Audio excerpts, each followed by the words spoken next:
Welcome to Let Me Fix This. Enjoy the video. In this video, I will explain how to make French toast not sweet. We'll focus on ingredient choices and preparation methods to achieve a savory or subtly sweet flavor. By adjusting your bread, batter, and toppings, you can enjoy a delicious breakfast without excessive sugar. Let's dive into the key steps for a perfectly balanced, less sweet French toast experience. The batter is crucial for controlling sweetness. Instead of sugar, add a pinch of salt to balance the flavors.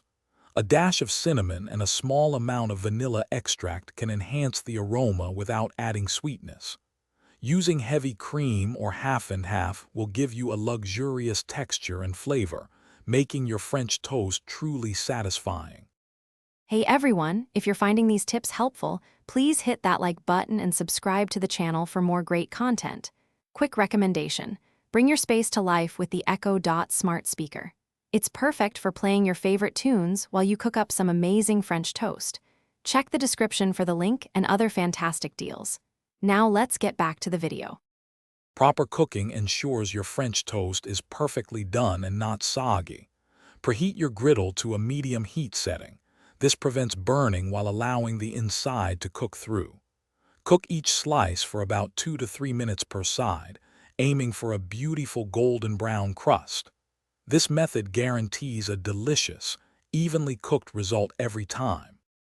Toppings are where you can truly control the sweetness. Instead of syrup, try fresh berries with a dollop of plain Greek yogurt for a refreshing contrast. Toasted nuts or a light dusting of unsweetened cocoa powder add texture and flavor. For a completely savory twist, consider topping your French toast with avocado slices and a perfectly fried egg. Delicious. Thanks for watching. If you found this helpful, don't forget to like and subscribe.